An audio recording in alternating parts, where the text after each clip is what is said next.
Hi, this is Viet, host of the BBYK podcast, and you're listening to the BSPN Radio Network. We are your one-stop shop for sports, humor, bro culture, and a lot of MMA. Trust that this episode is going to get into the nitty-gritty of the supercard that is UFC 217. But before we start, I need to give a shout-out to a certain Houston-based sports team. This episode is being recorded in the middle of the World Series, and I'm going to record this now and hope I don't have to change it. Congratulations to the Houston Astros for winning the World Series. Congratulations to the Houston Astros for bringing the first ever World Series title back to the great state of Texas. Congratulations to the Houston Astros for not being from Canada. And congratulations to the Astros for bringing a championship back to the city of Houston, a city that has survived a hurricane, a historical amount of flooding and damage, a city that banded together in crisis and supported one another. This city sure could use the win, and the Astros delivered in a back-and-forth historic series that presumably went down to the wire. Go Astros. History has been earned. Now moving on from baseball, man, we have an awesome episode for you guys today. We're going to be breaking down UFC 217, which includes 3 title fights at the top of the card. First, we got Joanna Hendricks taking on Thug Rose Namajunas. Then, the most exciting fight on the card, on a card filled with exciting fights, may be this Cody no-love fight against TJ Dillashaw. A lot of history there. So excited for that one. Last, we have the return of beloved mixed martial arts icon Jorge St-Pierre. He returns to take on the Count, Michael Bisping, for the middleweight belt. And at least one of my colleagues today believes that not only will GSP make mincemeat out of the current champ, but should have no problem with the other middleweight contenders. We're joined by my good friend and fight analyst. You know him as David BC Bridges. What's up, Dave? So, Vid, how you doing today? Not too bad. The thing I'm scared of the most right now is the Dodgers. So we're hoping to get through this. There may be some interruptions here and there, but we should be pretty good. We should be pretty good.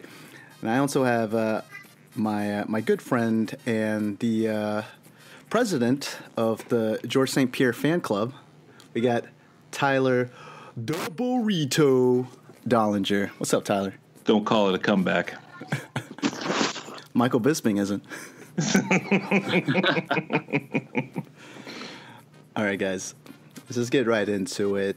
We have some interesting fights on the early prelims. I do want to highlight one in particular, a ranked fight between 2 heavyweights. We got Olenek versus Curtis Blades. David, why don't you give us your thoughts on this fight? Yeah, definitely. So Olenek is by far the more experienced fighter of the two. He has some pretty mad submission skills, but he's, I think, close to 40 if I remember correctly.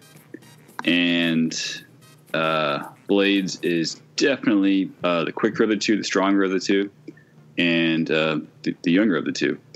I have a really hard time seeing a real path to victory for Olenek in this one. Yes, his submission, his grappling is probably better than Blades, but he's not going to get Blades to the ground. Only way this fight goes to the ground if Blades wants it there, and Blades might do that. He might, put Olenek on his back, but Olenek does not want Blades on top of him. That guy's got some mean ground and pound. I think it was Uviet who nicknamed him Suplex City after his UFC Houston performance when he landed like 12 suplexes or whatever it was. And I mean, he's not going to that main this fight, but I just, I'm expecting some, pretty one-sided domination on the part of Blades, takedown here and there, and probably finish out with ground and pound. He's just, he's the guy on the rise, and Olenek is, a solid fighter, but he's tailing out. He's near the end of his career now. He's got a lot of fights under his belt, and that's a lot of wear and tear. It's funny because it was his debut fight was against Francis Ngannou, who is now like the beast. It's like the scary man of the heavyweight division.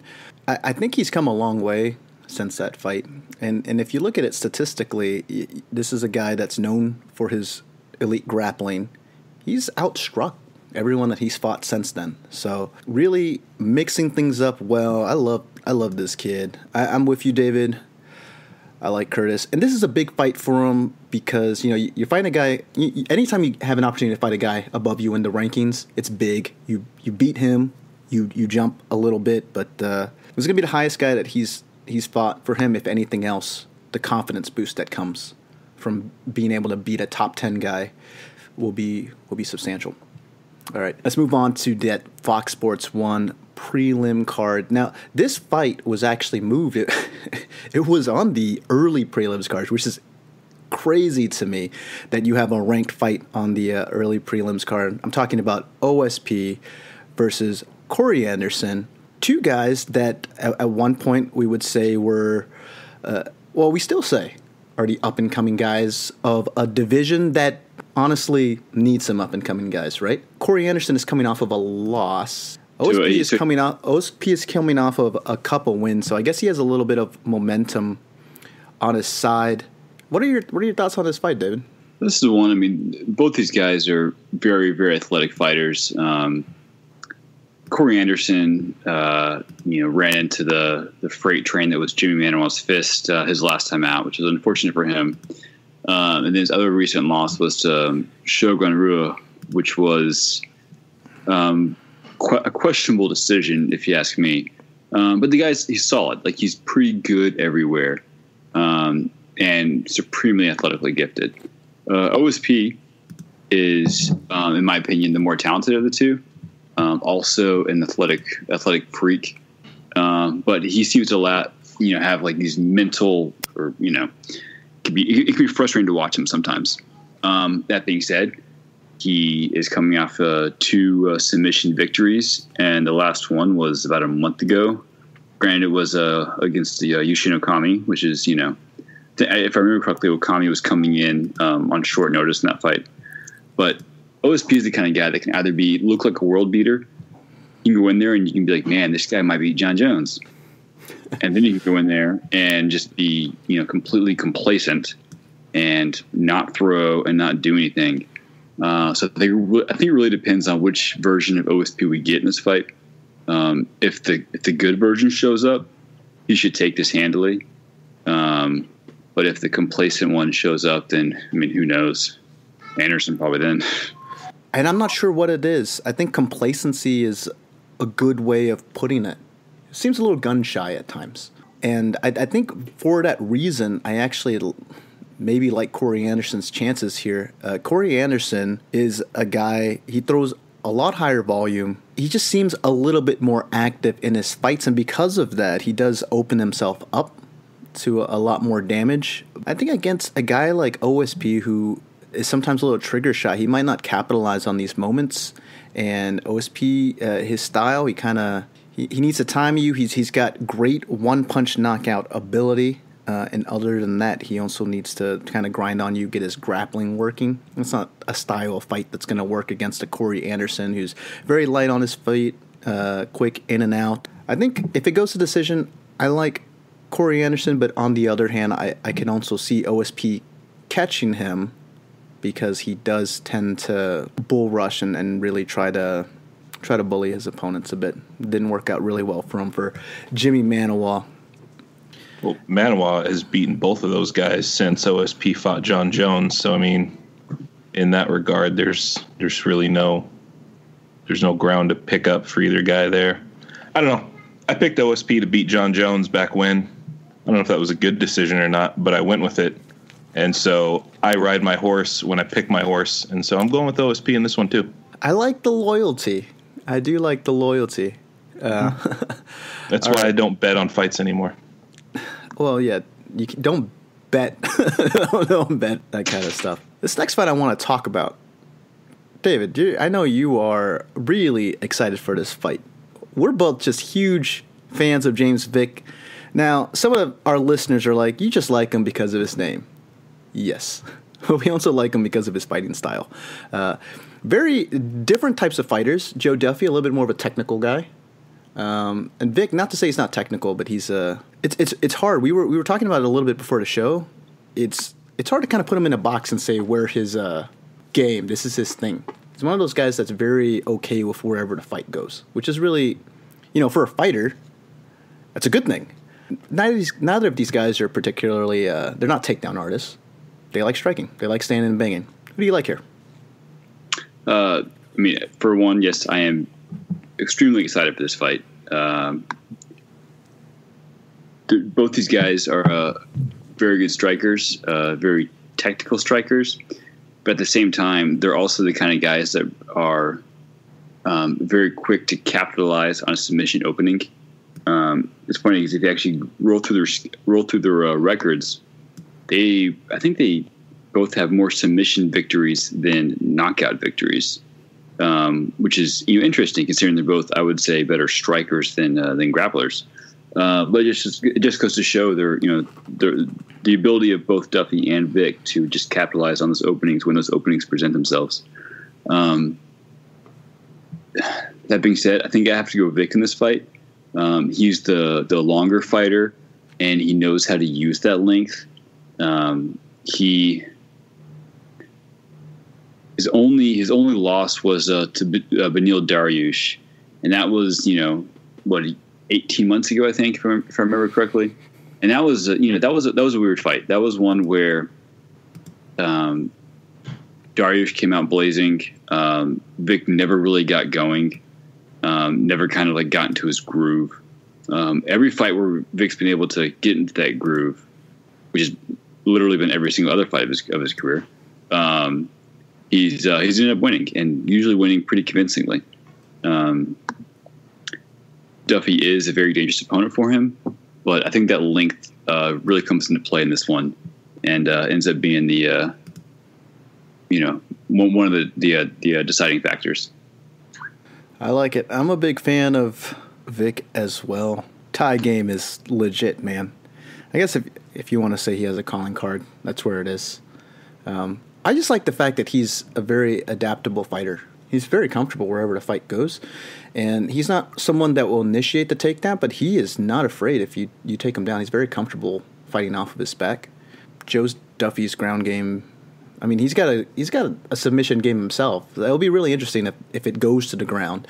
But I think we're going to see this on the feet quite a bit. It'll be interesting to see who can impose their will, kind of boxer versus kickboxer. I like James Vick's length, and I like his creativity. So I'm going to go with him in this fight. Let's just get to it. Let's just get to the main card. This is a hell of a main card. UFC is really treating their fans on this one. You get the first fight on the card, middleweight fight between Johny Big Rig Hendricks versus Paulo Borrachina. Tyler, I'm going to let you start on this one. What are your thoughts on this fight? So I'd love to pull for Big Rig here. So I was a big Rig fan. I don't know if I can say that. But the dude either had a midlife crisis or something else happened, and his ability to win fights is really in jeopardy at this point in his career. And he's been at Jackson Wink for all of about 30 seconds, I think. And I'm not seeing this being a big turnaround for Big Rig. I think our Brazilian friend is going to wind up walking out of this one. All right. Well, and what do you see as some of the things that Borrachina has on Hendricks going into the fight? His name isn't Johny Hendricks. Fair enough. I think we talked about this a little bit before too. This is not so much a vote of confidence for Borrachina, though. I mean, if you just like the man on his knockout resume alone, I don't blame you. But if anything else, is an indictment on Johny Hendricks.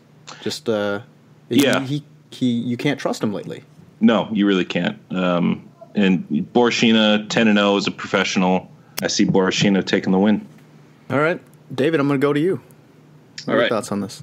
I think Borrachina is a very dangerous fighter. I mean, his two knockouts in the UFC, his only two fights in the UFC, pretty vicious. I mean, the guy, when he throws with some mean intentions.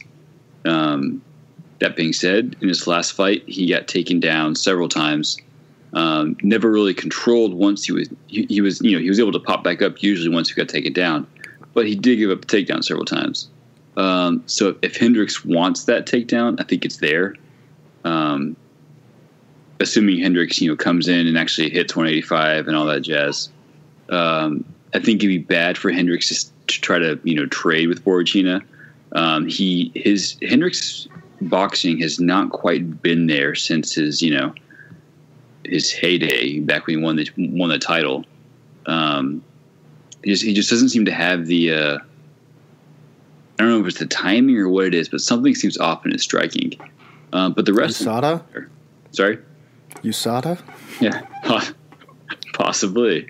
But the wrestling definitely seems to be there. Yes, I mean, Borrachina is the bigger guy. Well, maybe I shouldn't say that. Maybe he won't be the bigger guy. But I mean, if you look at the guy, he's a big, strong dude. But his last fight, he was taken down several times, and Hendricks is still a legit wrestler. Still has that control aspect of his game. So I think if Hendricks comes in, in shape, hits the weight and everything, I think he'll be able to at least control the fight and grind out a victory. It might not be fun. It might not be like what you want to watch out of a Borrachina fight. But I think that's his best path to victory here. That's his only path to victory. You don't want to stand in front of Borrachina. 10 fights, 9 knockouts, or TKOs. All of his fights, he finished all of them. I think you're right, David. He is going to come in. He's going to, just from a height and length perspective, will be the taller, longer fighter. He's built like crazy. We were talking ahead of time on the show. It's just has those Chad Mendes traps working for him, and he's got decent jiu-jitsu, but unlike other fighters, he doesn't go for any takedowns. This guy wants to stand and bang with you, but his takedown defense is decent. And when people have taken him down, he is able to pop back up on his feet. At one time, I was like the biggest Johny Hendricks fan. I really liked the guy. I think I just liked his personality more than anything else.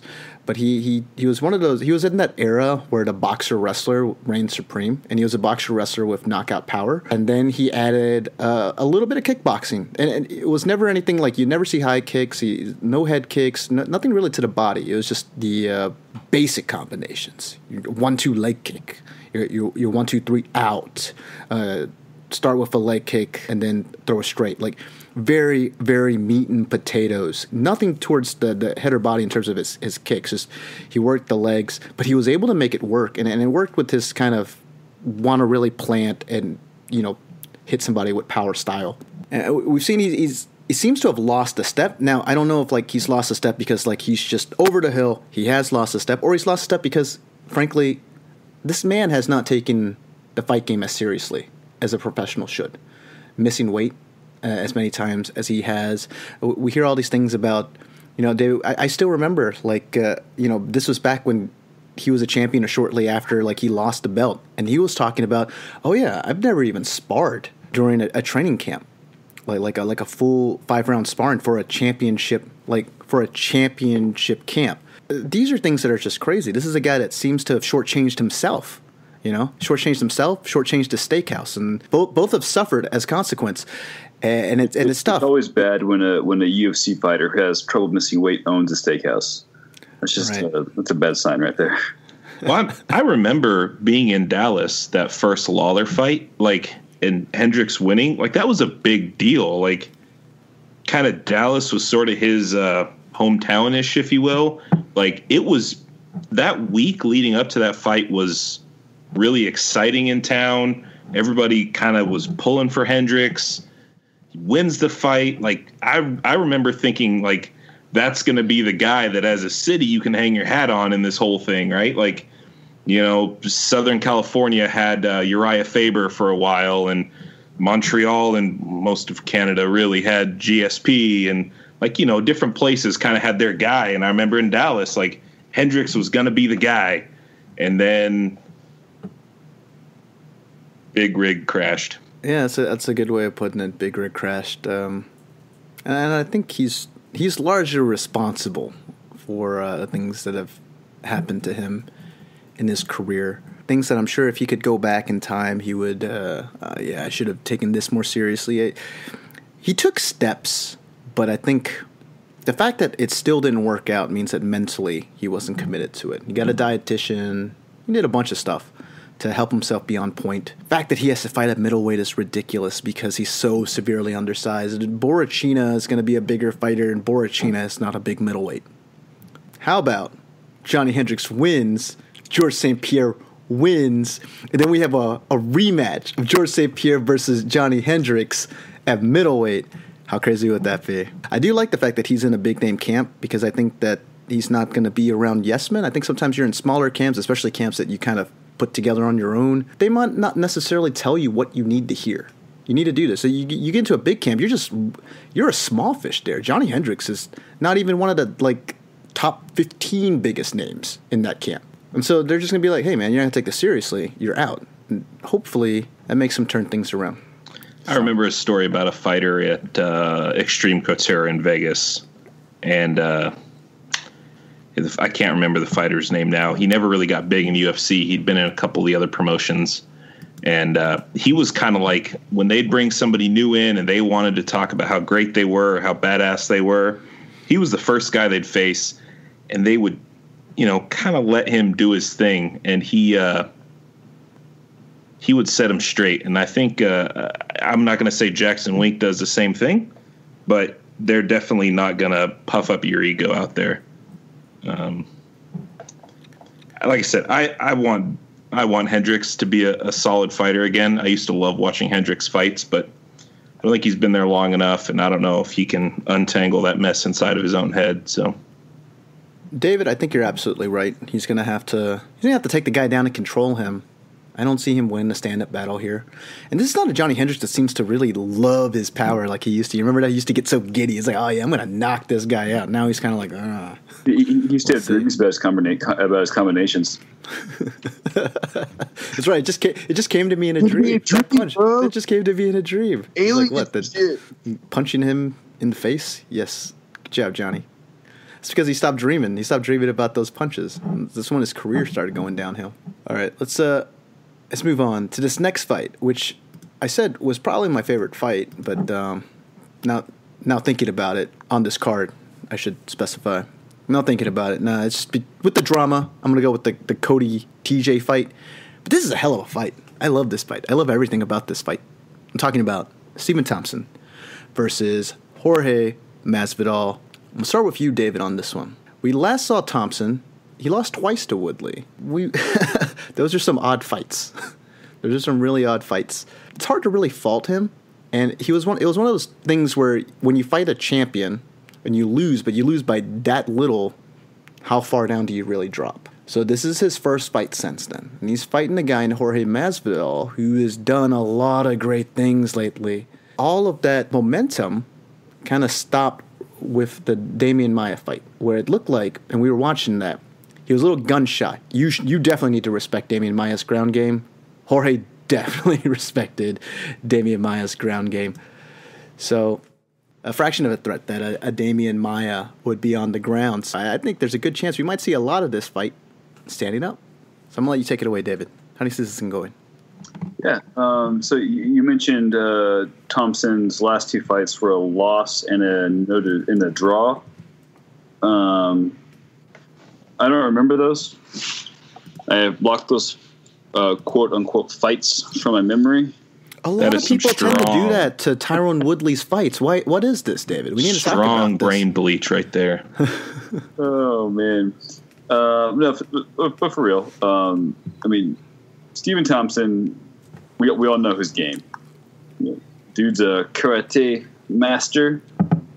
He controls the distance of the fight arguably better than anyone else in the UFC.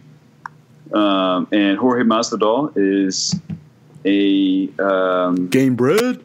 He is Gamebred. That is true.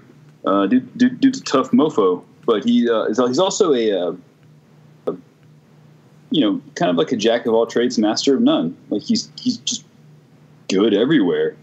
But I wouldn't say he's great anywhere. He doesn't really have any big holes, but he no like super strengths either. Like Thompson has some super strengths, but also some, not as big holes as he used to, but, some holes. I have a hard time seeing Masvidal. No, let me rephrase that. I don't have a hard time seeing it. The way I expect this fight to go would be Thompson doing what Thompson does and controlling the distance of the fight. I think I remember that Benson Henderson fight, and I think going into that, I kind of remember thinking Benson Henderson was going to get killed, and that wasn't the case in that fight. And Thompson has been one of the most consistent fighters at welter, and dude, he since 2013, except for the Woodley stuff, he wins, and he was on a good run there going up against Woodley. And he had the 2 fights against Woodley, and they were incredible fights. I gotta lean on Thompson on this one. I like Thompson a lot. I'm a big fan of him. He's a good guy at the sport, and we thought he would be such a great champion too, if he won. Kind of a George St-Pierre like champion, a good ambassador of the sport, just a good guy. He's the guy that drives kids to karate class. I mean, how do you not like a guy like that? He's such a good guy. This is a fight that they're both gonna want to kind of do some of the same things. I'll put it this way: Masvidal doesn't have the other elements of the game necessary to push a Thompson into having to adapt his game or change up the way he's going to have to strike.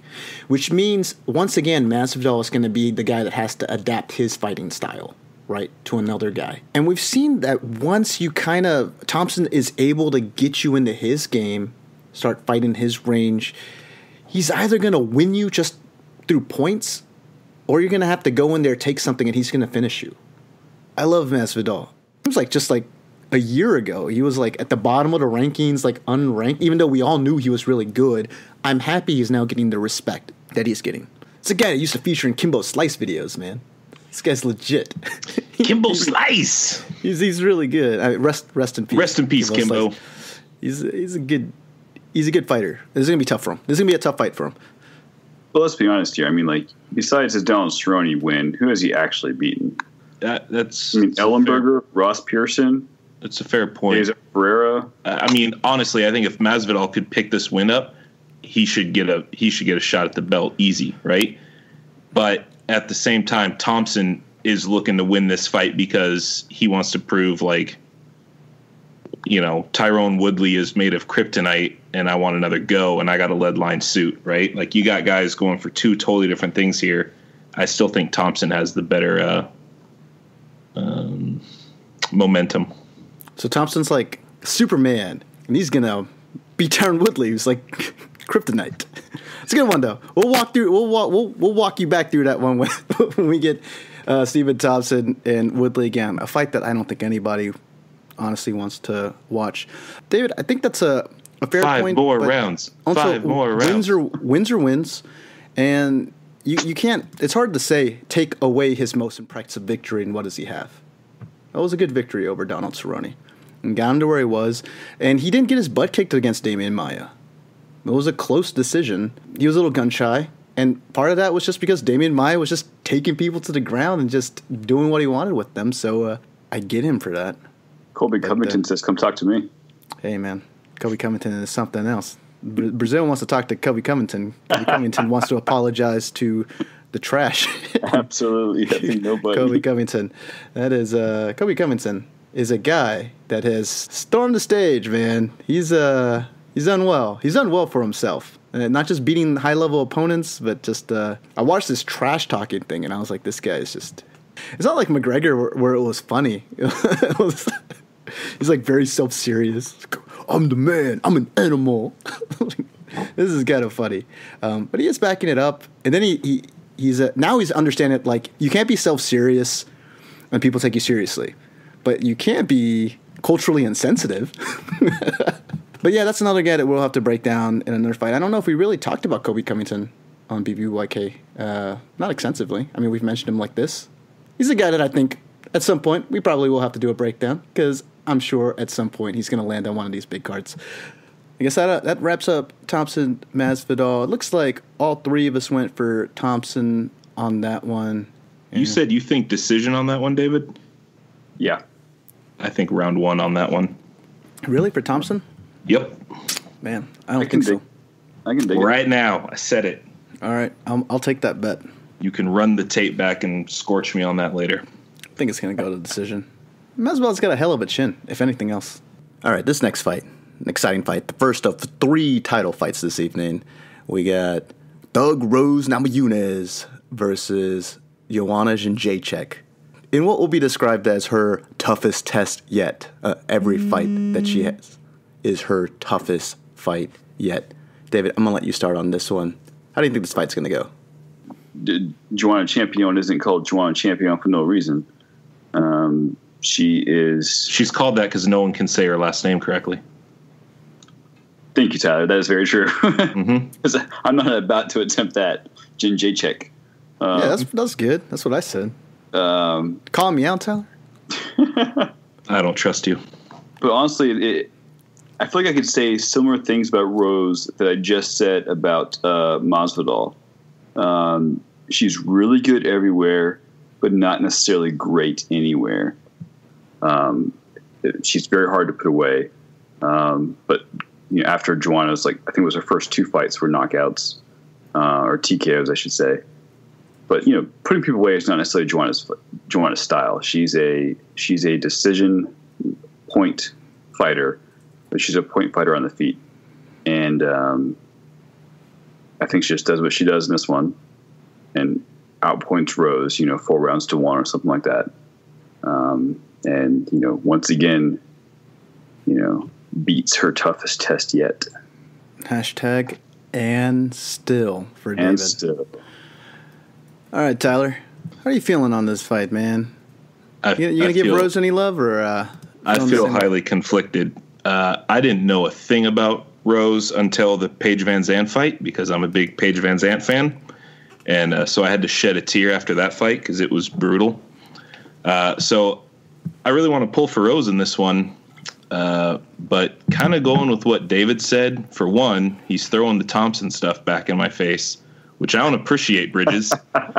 And for dude. 2, I mean, on paper, I definitely downplayed Joanna earlier when we were chatting, but man, Rose's probably best chance at the win is to go to ground, and Joanna doesn't have time for that. Yeah, I think I gotta wind up sticking with the champion on this one. Man, maybe Rose can pull guard. She needs to take it to the ground at some point. Her grappling is going to be what how she does in the clinch, and at some point we're going to have Joanna up against the cage because of Rose. Joanna has been remarkably well fighting off the cage, and she's really good. You take her down off the cage, she's going to immediately get her back propped against the cage. Just great technique, very strong, and man, it's tough to keep her down. I mean, I could see where you guys are going when you're like, man, it's really tough to see.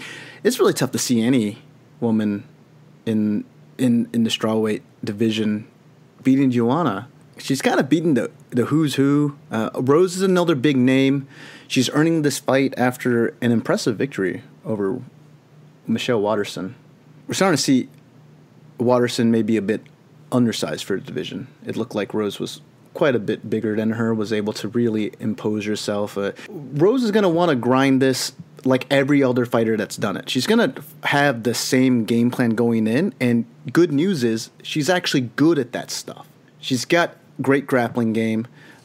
She has a decent kickboxing game.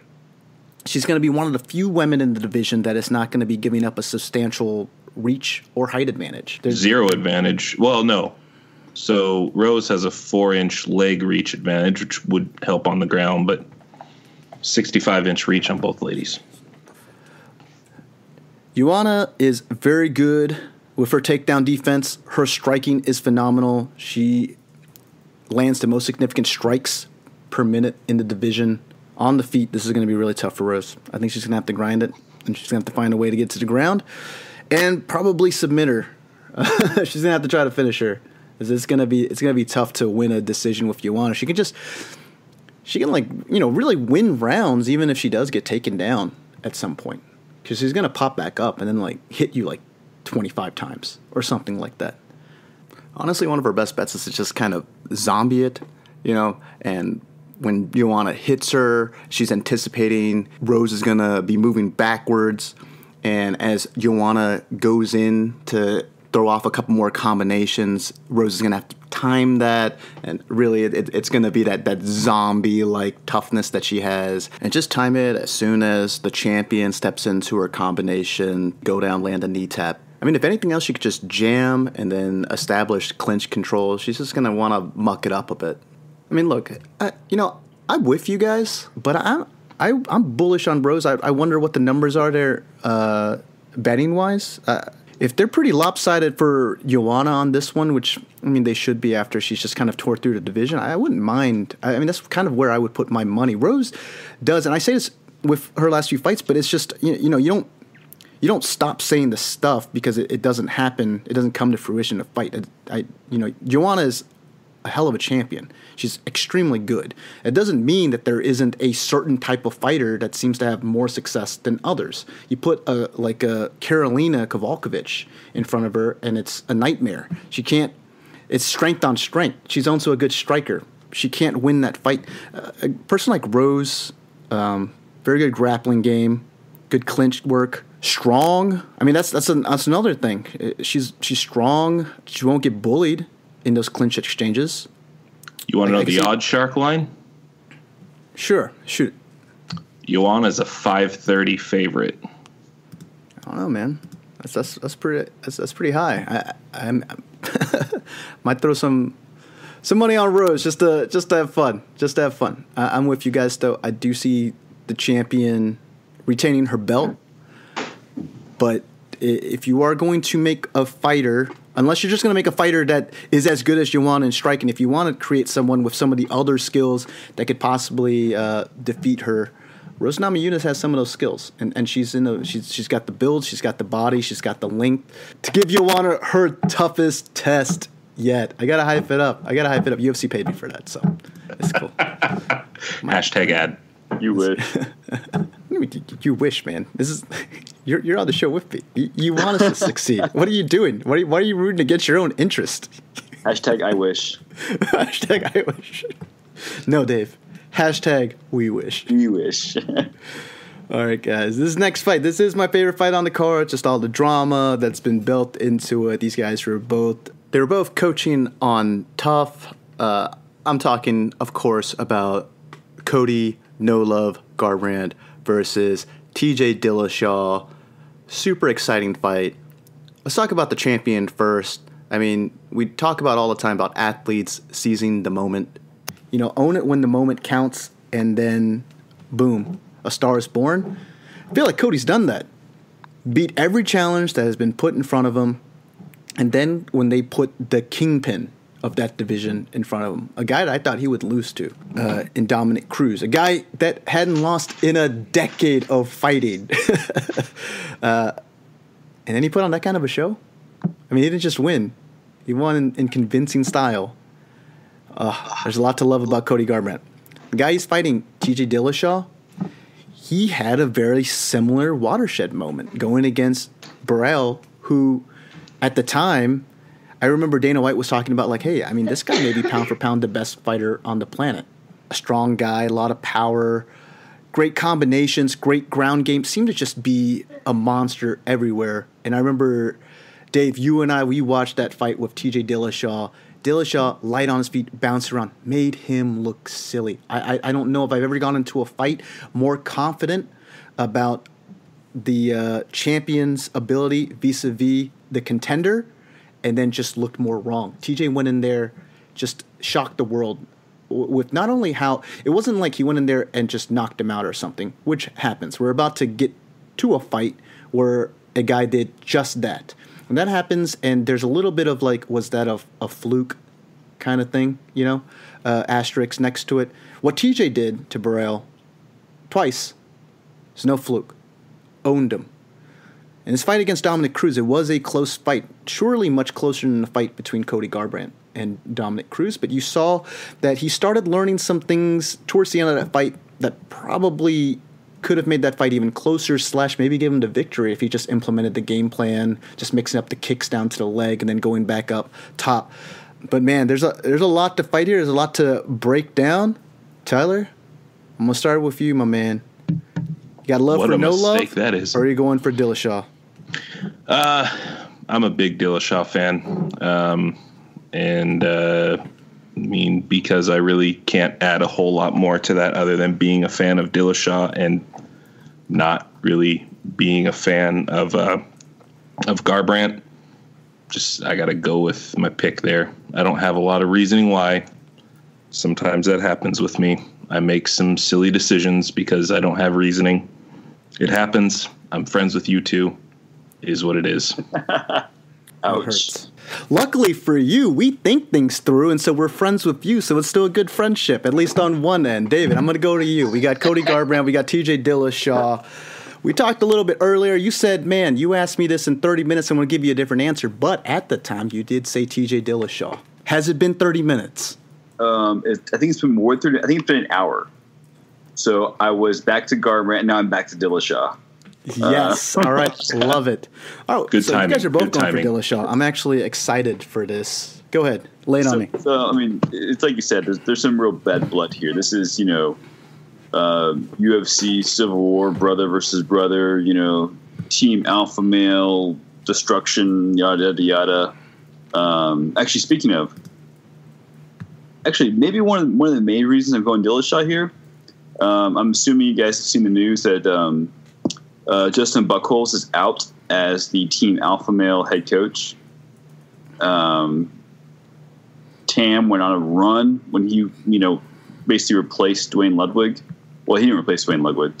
Martin Kampman replaced Dwayne Ludwig. And then Buchholz replaced Kampman when he left. And alpha male went on just a tear after Buchholz took over as head coach.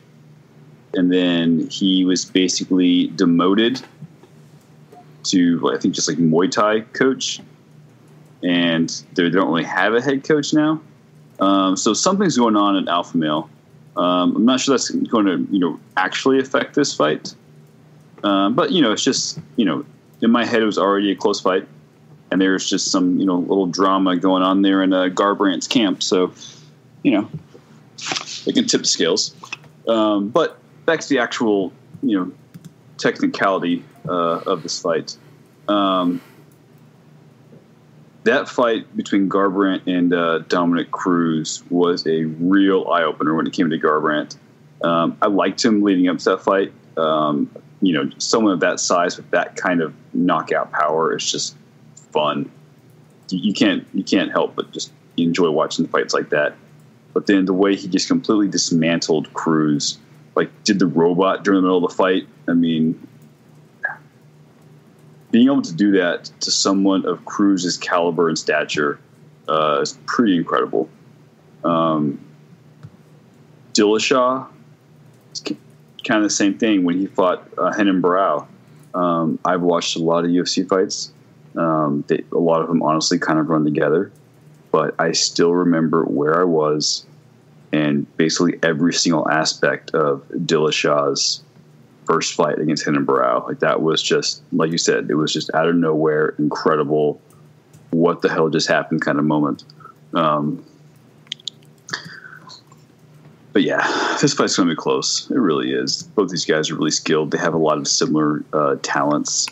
Both of them have incredible footwork. Garbrandt, I would lean. Garbrandt definitely has the more powerful punches. But Dillashaw's no slouch there either. Garbrandt was not afraid of Cruz's punches. You do have to, when Dillashaw hits you, you're going to feel it. So Garbrandt has to be aware of that. Yeah, I'm not sure where I'm going with this, but Dillashaw. All right, so just a couple tweaks, some things in camp you think can give him the edge, and then an impressive victory over Burrell stays in your head. I get that. Sometimes a fighter really leaves an impression like that. It's what Garbrandt did for me, honestly, with that Dominic Cruz fight. That's what that did. Just incredible what he was able to do. Just watching some of the highlights on Tough, I like Cody's headspace. He's Team Alpha male. He's trying to be alpha. Dude's like grabbing this guy's neck, like choking him out. The TJ with this whole he tried to play Conor McGregor. He's like, I'm in his mind. Like he's all, dude. Dominic Cruz tried this. You're not Dominic Cruz, right? I think that's why it's hard for some fans to get behind TJ. I don't know if he's really quite figured out himself out yet. Like who he wants to be, what his public persona is gonna ultimately be, and obviously that took a hit with this whole drama with him leaving Team Alpha Male back when he was champion. But speed kills. Speed absolutely kills. I saw TJ Dillashaw and Cody and Dominic Cruz fight, and just from seeing that, you could see, all right, this is when this guy can like strike up top. He'd like to throw that 1-2, went for the head kick. Those kicks will play a big role in this because he's going to have to get that stuff rolling. Is the kickboxing contrast to the boxing style? Cody's going to be able to get in pretty quickly, get out pretty quickly. In many ways, he's kind of like this, just the footwork and the in and out, very similar to Thompson. And also just the way he likes to work that rock back, wait for you to throw your lead jab. You know, like for a Dominic Cruz, sometimes it was kind of more for a dart. He's kind of like go in and then move to the side. Cody was just brilliantly able to kind of figure out and maneuver his body and just like, all right, so you're going to go here and your body's going that way and set up and throw strikes. And for guys that fight, you know, they have like shorter arms. You don't have the reach advantage. And so you're able to manage that distance really well. Cody is very good at this. It also means that you can put a lot of torque and momentum when you do hit somebody because you're just so good once you are able to land on their chin. I think Cody is going to be able to land on TJ. I think he's going to be able to land often. I think at some point you might actually see TJ become a bit of the Diaz brothers would call it, a desperate wrestler. Try to grind up on Cody. Try to just switch things up. Cody shows not just like great takedown defense, but apparently impenetrable takedown defense. No one has taken him down and put him on the ground. Nobody. And that includes the former champ, a guy that was undefeated for 10 years, Dominic Cruz. He wasn't able to put him down. He did get a couple good takedowns. And, David, we watched that fight. Those takedowns were not desperate takedowns. Those were well-timed, Cody Garbrandt overcommitting the shots and taking him to the ground, and Cody was still able to get his legs back under him, which means even when he makes a mistake, it's going to be really hard for TJ Dillashaw to capitalize. On the other hand, when TJ Dillashaw overcommits on a kick or one of his long combinations, if on the flip side, maybe Cody got into his head and he really wants to put the hurt on Cody, Cody can capitalize on those moments. I see this fight for the champion, but I'm with you guys in that what I'm hoping for is just a firefight. A lot of bad blood here with two high-level athletes. Gas tank is no issue. Chin is no issue. And both these guys, David, as you pointed out, can throw heat. So, man, such an exciting fight. I'm pumped. I just said it. I'm pumped for it now. I can't wait for Saturday. I want to watch this fight right now. So excited. So excited. But when it's all said and done, I see it being hashtag and still. I think Cody's going to have his hand raised. But it's going to be fun, guys. It's going to be a hell of a fight. That was an impassioned defense of the champion there, my friend. But I kind of feel like the arms thing was a little personal for you. Seemed like you were really taking that from an inside space. I actually proportionally have a longer wingspan than my height. It's the opposite of Cody Garbrandt, and I don't have any power. Let's get to the next fight. This is the reason why we brought the burrito onto the show. Yep. I'm your built-in Canadian analyst. Yep. I thought it was to burn you, Viet. I thought he was going to be one of the bros. Yeah, bros with history. Michael, the count. All right, you said history as if like there's history, like there's something bad. We're just the audience knows. We're actually like. We're pretty decent friends, man. There's no bad blood here. This is not Cody Garbrandt. I mean, I would probably take a bullet for you. Yeah, I would take a bullet for you, unless it was like a really big bullet, because I don't want it to hurt when I have to take the bullet for you. I feel like I could probably power through like a 45, but if somebody came at you with like a big rifle, I might just have to, carry your coffin or something. It's still a pretty bro move carrying a coffin, Yeah. Yeah. It's Halloween. Very, very, very different place than I was expecting. All right, let's get into this. We got Michael the Count Bisping defending this title against George St-Pierre. Now, I remember a lot of people gave George a hard time when he retired. You know what? I was with them, man. Yes, do it. This is a violent sport. And it's not just what they do in the octagon on fight night. It's what they do to prepare to get to the octagon. It's a war. Those training camps are no joke. Not just the physical stress that you put on your body, mental stress that you put on your body, and also just the injury risk. This is the reason why we have fight cards get blown up all the time, and it's not really anything that you can. It's not like other sports. It's not like in basketball where you go, oh man, this guy's hurt again. Well, yeah, he's injury prone. You can have a guy that's really healthy, not injury prone, no weird gait, nothing wrong with his shoulders, goes in there, fights with an like overly aggressive wrestler in one of his grappling sessions, and just completely tears his rotator cuff. That happens, or blows out his knee. That's just the reality when it comes to training for mixed martial arts. It's a very dangerous sport. I was with him when he said he needed to step away for the game. It's kind of like, George, you got to do you, man. You got to do you. Get back to your mental headspace. He's back. Still training with those guys. TriStar with Zahabi. He's been training with world famous boxing coach Freddie Roach, who's going to be cornering him in the fight, shoring up his boxing.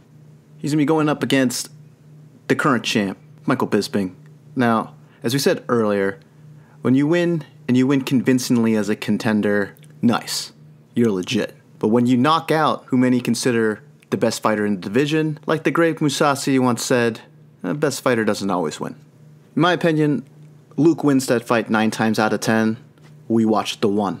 And he had a very odd opponent for his title rematch. Now, this was a good opportunity for him too.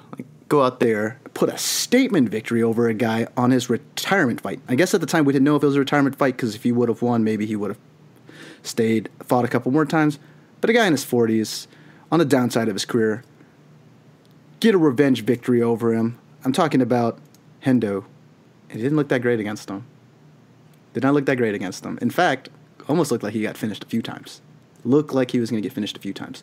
So that's the one thing we've seen from Bisping. For all of his talking, and he's really good at that, and he has a platform being one of the Fox Sports guys, he didn't do a lot of talking with his fighting, at least not with his title defense.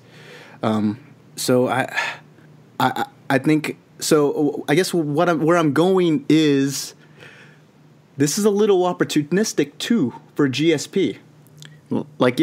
Michael gets to once again duck a top 10 opponent in his own weight class. But for George, you just look at some of the other names in that division. Does he realistically move up to middleweight in his comeback fight against a Whitaker? I don't think so. Against a Romero? I don't think so. If Luke Rockhold had beaten Michael Bisping and was still the current champ, would George St-Pierre be moving up a weight class to challenge him? I don't think so. So I guess I'm going to throw it to you guys. How do you guys feel about that? If Romero's the champ, if Jacare Souza's the champ, if Luke Rockhold's the champ, that's just not a fight that it's not a good place for St-Pierre to be in a comeback his return to the octagon.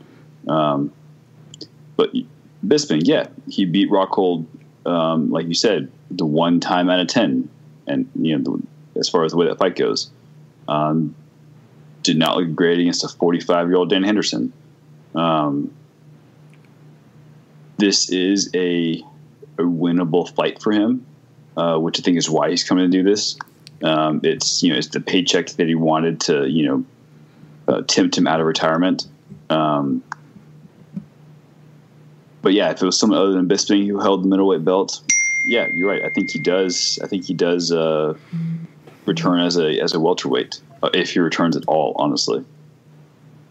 All right, Tyler. I beg to differ on your opinion on this. If you look at the welterweight division right now, and you look at the middleweight division right now, would you want to fight Woodley, Lawler, Thompson, Covington, Masvidal, or Maia, or would you rather fight Bisping, Whitaker, Rockhold, Romero, or Souza? If I'm GSP, I go middleweight 10 times out of 10. There's no way at welterweight you can come back at his age with his injuries, his fighting style, and be competitive and win at welterweight. The middleweight division damn near hasn't changed since he left. He can come back in and dominate from the top. This dude is the man. You're both psychotic. Canada for the win. Nice. By the way, That was legit. They have universal health care up there, and that's one of the things they prioritize mental health. Now, I don't know if Tyler has taken advantages of these opportunities. No, I haven't. I should. Canada. I haven't. I'm sorry, bro. Look, that's true. If it's a catch weight, that's true. If these guys are on even footing, none of those guys could go up to middleweight and win. Tyron Woodley would get smoked if he went up to 85 and tried to fight Whitaker. That's the thing. George St-Pierre isn't fighting these guys at his natural weight class. He's going up a weight class to meet them. None of those guys that you mentioned in welterweight could go up and beat any of those guys you listed at middleweight. Luke Rockhold at 185 could beat anybody in the welterweight division that came up and met him. There's a reason why we have weight classes. There's a reason why these guys fight at their weight classes. This is where they're best at. You can't go up and beat someone else where they are the best at their weight class. It just doesn't work like that. It's a physics issue, Tyler. All of that said, I mean, like I said, this is opportunistic for GSP. Enough of the things line up. So let's just get to the fight. I mean, I think the MMA community is going to be rooting for George hardcore on this one. The return of a legend, and he moves up a weight class, so he's the underdog here. David, how are you leaning on this fight? So I think I'm rooting for him, but man, this is a fight that I am avoiding in any kind of pick'em. That's for sure. It's hard to see where moving up in a weight class, like how that factors in, right? Like how is he going to look? What's his cardio going to be like? I think with Michael Bisping, there's a little bit more of a constant there. You know the guy's going to be an animal for however long the fight goes. Cardio has always been, if anything, you could say Bisping, his ground game isn't like one of the best in the division. His striking game isn't one of the best in the division. But one of the things that he's consistently been one of the best in the division is his cardio and his output, and his ability to just keep coming. And basically, until you finish him, Bisping has shown the ability to kind of fight the same way, the same kind of style. And, there were guys that even, George St-Pierre's been off for a while, but this is a guy, and as we were saying earlier, took most of his damage in his last few fights, was also a guy that damaged opponents less in his last few fights. His significant strikes landed started going down as his career went on. The opposite with Bisping. Bisping actually has been putting it up. Not only has he landed the most significant strikes in UFC history, he's actually been landing more later on in his career versus when he first started. Kind of like a renaissance of power, if you will, but he wasn't really known as a finisher. And then on the flip side, you have George St-Pierre, who, during his reign kind of had a similar thing to what Tyron Woodley has now, where a lot of people complained about his style, felt like it was safe. He just kind of grappled and wrestled and controlled. So we kind of forget that George St-Pierre has a legit stand-up game due to his Kyokushin karate background. So, he's got some mean kicking techniques. Got a nice side snap kick, his roundhouse kicks. And he likes to also implement his elbows and finishing off on those techniques. He never really finished anyone with it, but he's able to get a lot of distance on it, so he can create that. And George St-Pierre was he's very disciplined in his very disciplined distance fighter, a lot like Stephen Thompson. So it's like, this is how I'm going to stand, this is how I'm going to fight in my boxing range, this is how I'm going to stand, this is how I'm going to fight in my kickboxing range, right? He was very disciplined with that, fought very differently when he felt like his opponents was moving in and out from certain ranges a little bit slower, timing's a little bit off. It's hard to, push some of that stuff.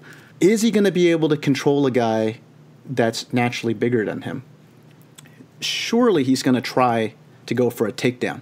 An area that Bisping has really improved on significantly throughout his career. Now, I will throw out one statistic, and that is that of all the fighters that he's gone against, for guys that go for takedowns as many times as George St-Pierre has, which is your Chael Sonnen, CB Dollaway, and Matt Hamill, these guys were able to land 64% of their takedowns. So he's good at denying guys early on. So I believe persistence is going to be key for George St-Pierre. And we're not just talking about like going in there and mindlessly shooting for takedowns. He's going to have to mix things up, but he's going to have to go for those takedowns frequently. How much of that is going to drain on the former champ's gas tank? That's to be seen. You usually have a little bit more statistical evidence from the last few fights. You can kind of feel out a way a guy's fighting. George could be a completely different fighter now. And 4 years is enough time for you to completely reinvent yourself as a fighter. Whether or not he has, I don't know. Whether or not he's going to look a little bit slower, I don't know. My gut would say, yeah, he's going to look a little bit slower. So if he's going to look slower, why would he go against what paid the bills for so long? Why would he change up at all? Oh, no, I don't think he would. I'm hoping he can. I think at some point, if his game plan isn't working for him, he's going to need to figure something out. It's very taxing to go after takedown and not land it. Those out rounds, like you said, I know you love GSP's chances there, but I like Bisping's chances, honestly. I really think St-Pierre really needs to put Bisping on his back early, kind of impose his will and show him, hey, look, I haven't lost a step. I'm bigger, I'm stronger, I can hang in this weight class, and I can take you down, and I can hurt you. Because if you can't do that...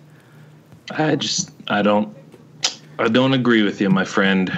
I don't see in Bisping's past where you could say that he's gone up against somebody like a George St-Pierre and did well against them. I mean, he fought Hendo, but I mean, God's sake, Hendo is like 105, right? Mm-hmm. Like, there's not a lot you can pull out of that fight. The Rockhold fight, I honestly thought Rockhold should have. I mean, looking at that fight going in, I didn't think Bisping had any business winning that fight, but he did, and good on him. He fought Silva way on the decline of his career. Talis Letes wasn't really wasn't a highlight fight for Bisping. He won, and that's good. He needed that win, but whatever. Letes, right? CB Dollaway back in 2015. I mean, Bisping hasn't fought anyone recently enough to make me say, like, oh, yeah, he could definitely beat a guy that runs the fight like George St-Pierre runs the fight. Hendo probably was the closest thing that you could have gauged that on, but Hendo's just too dang old. And that's not to say that Bisping's a young pup. I mean, 36, or St-Pierre being 36. I mean, Bisping's 2 years older than St-Pierre. So I think we can kind of scratch age as a factor. I don't see Bisping being able to counter an aggressive St-Pierre. Now, granted, I'm assuming more of an aggressive St-Pierre because, like I said, now he has to be more aggressive. He could depend on the champion's advantage and the defensive stance that he could hold for so long. I don't see Bisping being able to counteract that. It could be a Rockhold situation. Bisping could catch him, and that could be the end of it.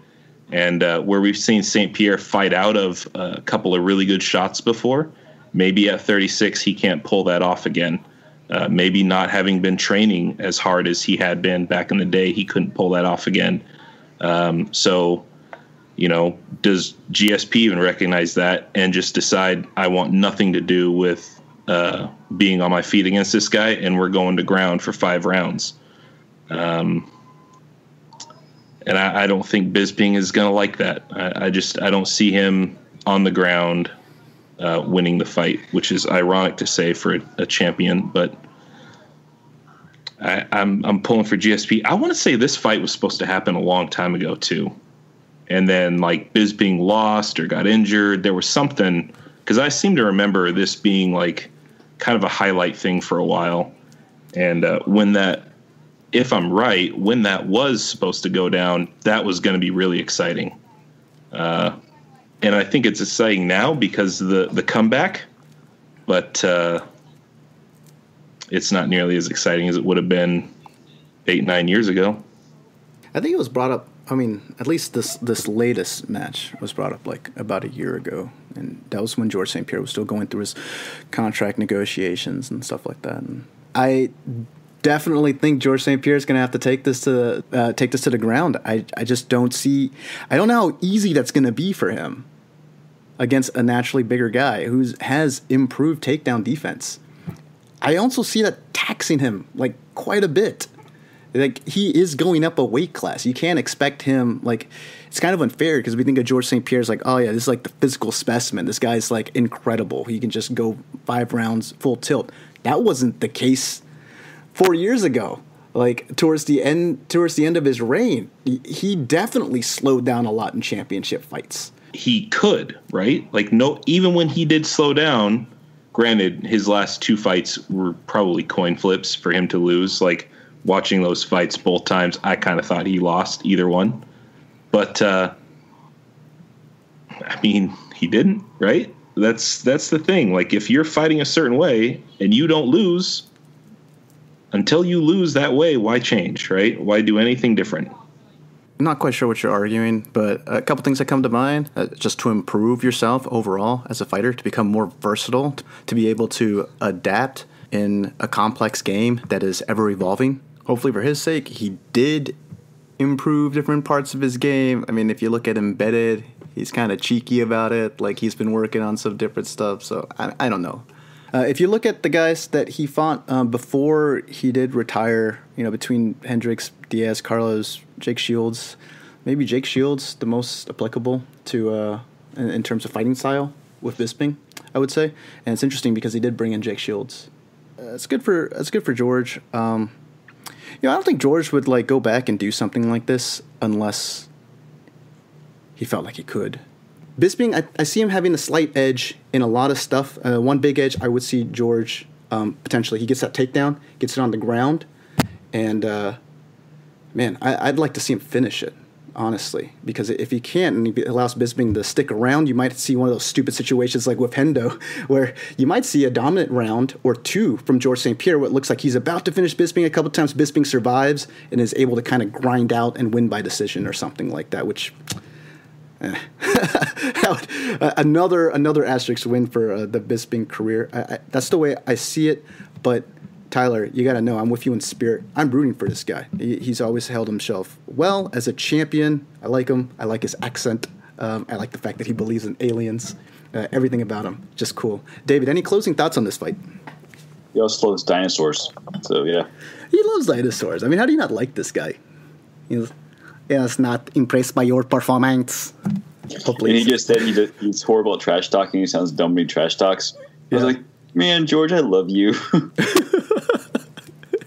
Let's Bisping talk. He sounds like an alcoholic. George is awesome, man. The sport has missed him. He's a good dude. If he were in his 20s, be a superstar, megastar. Actually, I don't know. David, did you make a call? I know you said that it was hard for you to call. Did you?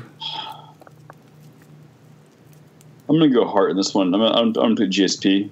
Nice, I like it. That's purely heart pick. I'm rooting for him. So let's roll. Let's do this rush. Yeah, I'm with both of you guys. I'm rooting for this guy hardcore. I just I gotta see it. I like the fact that he's gonna fight Whitaker. Honestly, that fight, just from prime GSP, seems to be even way harder fight for him. I'm excited to get into that one, but I don't see how he has to buy. I know Freddie Roach, he can do so much, but George is it's just the way he put together simple combinations and then blast. I mean, his name was Rush, and during in early days of his career, I could definitely see what Tyler was talking about with his. This is the aggressive George go. And swing immediately, go down, and try to go for a single or double. And I just remembered, if he committed to a takedown, he was going to get it. He just blast through to people, right? It was like he played American football or something. Just this is how you tackle someone. Always got the guy contact, close to hips, bring him to the ground. He's going to need to do that against Bisping. And he's going to need to do it a few times. And Bisping's hard to do that too. But like I said earlier, guys that are committed to the takedown have had success against Bisping in the past. Look for George St-Pierre to top, and then boom, shoot in and shoot in often. And I think that's where the fight's going to be won. And we'll see it pretty early too, guys. I think if Bisping can shake off his takedowns for 1 round, 2 rounds, it might start looking kind of like a boring fight, a little bit like a Tyron Woodley, Stephen Thompson, but like the opposite, where Stephen Thompson was able to land something and then Woodley would have to chase. So maybe George St-Pierre has added this killer Muay Thai game in training camp. You're totally right, David. Tyler. 4 years is a lot of time. It's enough time to reinvent yourself as a fighter. If he goes out there and he's just like this new George St-Pierre, added even more wrinkles to his fighting game, what a treat for fight fans. And it's definitely looking forward to it. I always thought it was weird that he came back for the middleweight division, but if he can win, what another feather in his cap for an already storied career. All right, that is our UFC 217 breakdown. Guys, do we have any final thoughts? Tyler, I'm going to start with you. Go Canada. All right. Love it. David, go America?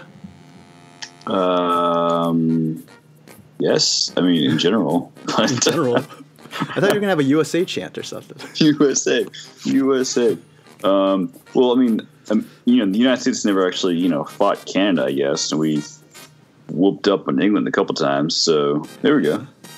Yeah, we would come down much more hard on George St-Pierre if Michael Bisping wasn't British.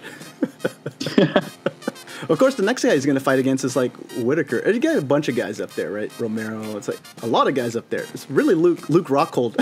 Rockhold. And that was our guy. Gastelum, maybe? I don't know. Gastelum. Yeah.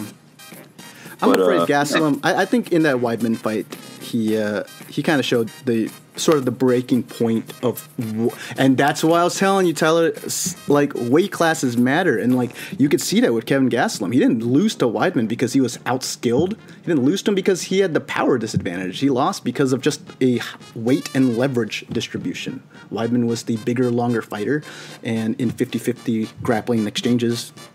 That's why those wrestlers are so awesome and hardcore about weight cuts, because just those few pounds, they make such a big difference in leverage. Yeah, but after all the work you'd have to put in on rehab after that knee surgery GSP had not long after he left, I mean, I think it's a lot easier for him to carry the muscle right now. It would just be awesome. Like the champion middleweight division be George St-Pierre would just be awesome in general. All right, guys.